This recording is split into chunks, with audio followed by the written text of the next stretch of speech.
and head coach Andy Farrell. Hi Andy, how are things? Great, thanks. You? Not too bad now. So I suppose just to get started, I might just get your immediate thoughts. 40-man squad, I imagine it was tough to nail it down in the end, I would say. And are you just pleased, I suppose, with the balance across the 40 you have? Oh yeah, no, we're delighted. We're so excited about taking this squad as a group of 40 to probably the hardest place in world rugby to go to, and finding out about ourselves. This is a historic tour that probably will never be done again, certainly with how we've structured the tour. Maybe Ireland will never get to play a 3-game test series out there again, and this is the ultimate, isn't it? We're talking about building now towards a World Cup, and what you want to do in those type of circumstances is test yourself against the best, and it doesn't get any better or tougher than going to New Zealand and playing them in their own backyard with what we see as 5 test matches. And just finally for me then, have you spoken to any of the players who just missed the cut, or will you be speaking to any of those players? And how hard was it, I suppose, then to just nail down those last few places?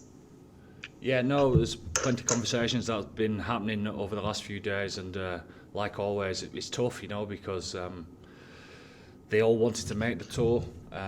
It was all, I'm 100% sure, within their goals of the season to perform well enough to get on this tour, because they can see what it means to Irish rugby, and they want to be part of it. We've picked out a 40-man squad, which is the biggest squad that we've picked. Because of the schedule, etc., and they know the players that have missed out, and the injured players, and the guys who have been picked as well, that this is the opportunity to show what they're about under most extreme pressure, to see whether they can perform at the highest level, and see whether they earn the right to carry on into next year, which is obviously the World Cup year. Thanks, Andy. Thank you. Hi Andy, Aisling here from Off the Ball. How are you? Great, thanks. You? Good, thank you. Just to speak about the players that didn't make the cut, the squad itself is really strong, but as you said, there's probably a lot of disappointment there as well for certain players. Could I ask if Munster's Jack O'Donoghue, he was in contention? Of course, everyone's in contention, especially the guys who are playing well, and Jack's obviously one of them.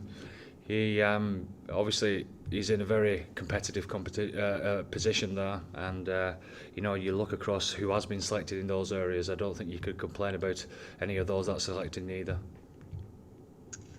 And do you have such thing as like a standby list, or players that are told to be ready if anything happens, that sort of thing? Yes, we know all the players are with falling out from the clubs. Some clubs are wrapping up this week, some clubs have already wrapped up, and some lads are heading on holiday. So we're aware of where people are. Brilliant, Andy. Thank you. Thanks. Hi Andy, Justin Tracy. Andy, just tell us a little bit about what you're seeing with Kieran Frawley and how he's developed over particularly the last season at Leinster.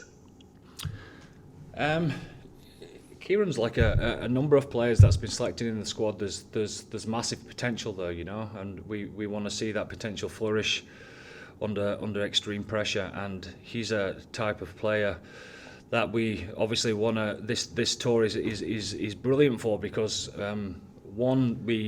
this is what touring's all about, isn't it? We get to find out about players, how they live away from home, etc. How they're a good teammate within a squad of 40 is pretty important, and versatility whilst we're playing at the other end of the world. It's very hard to get people out there within 48 hours. So you've got to have a versatility in your group, and obviously Kieran, he can play a number of positions. He played fullback last weekend when he came on and looked pretty comfortable there, but we know he can play very well at 10 and 12 as well.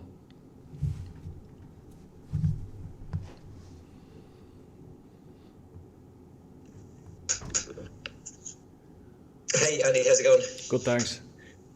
Listen, I know it's only, I think it's just been out just around an hour now, but a lot of people, so the immediate reaction was so many people were looking forward to seeing Rob Balakoon in action, and he picked up that unfortunate injury at the weekend. Maybe just a few words about him, and do you know more about what injury he has and how bad it is? Yeah, he's a few things going on in his hip there. That's muscular. It's not structural damage, which is a good thing, but the injury is said to be 4 to 6 weeks. So we had Rob in yesterday, and we was waiting on results of that, and we're gutted for him. Absolutely, we're gutted for ourselves as coaches as well, because this is the type of tour that's made for people like Rob, to show his worth on the big stage, and that's what the tour's all about.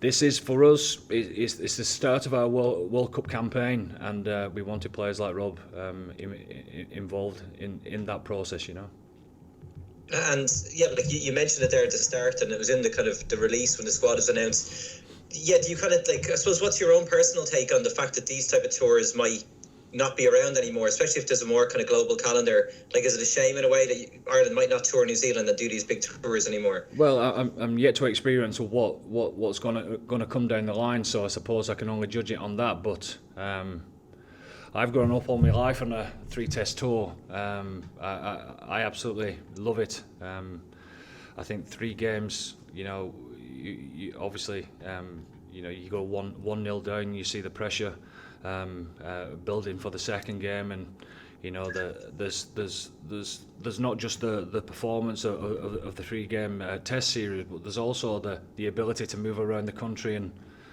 see different places, etc., and get a feel for what it's like abroad. And I suppose when you're bouncing around from one country to the next, I think you'd just be in the bubble, and all that tends to go out the window. Hence why a Lions tour is so special for many people. And then, yeah, just the last one for me, if I can. I suppose with Leinster and Ulster, and I suppose there's maybe a fear at the moment in Irish circles that we could be getting outgunned by bigger sides like that big La Rochelle pack and the Bulls pack as well. Just what's your own take on that? And could people be panicking a little bit about what this Irish pack is capable of in the Irish provinces as well? Well, a lot gets said about Ireland, and are they playing like Munster? Are they playing like Leinster? Are they playing like Ulster, etc.? We're Ireland. We're our own team. We play our own way, and we've come up against big teams before and been unbelievably physical. Physicality is not just about fronting up; it's about how you play the game and how you get opportunities to create space to be able to get over the gain line, and be able to be aggressive in the right parts of the game. And I think we've done pretty well of late in that type of scenario. So no, it doesn't affect us at all. Okay, perfect. Thanks, Andy. Enjoy the trip. Cheers.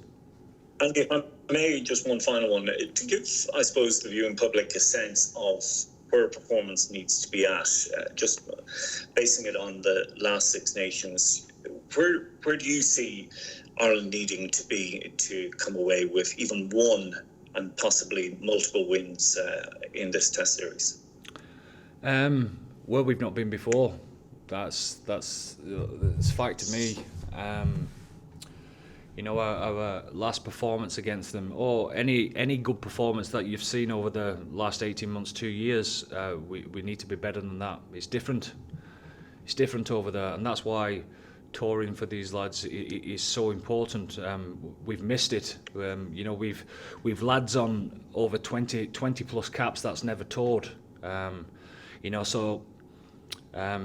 Walking around Auckland or Wellington or Dunedin, it's not like walking down Balls Bridge and people winding the window down and saying how good you are.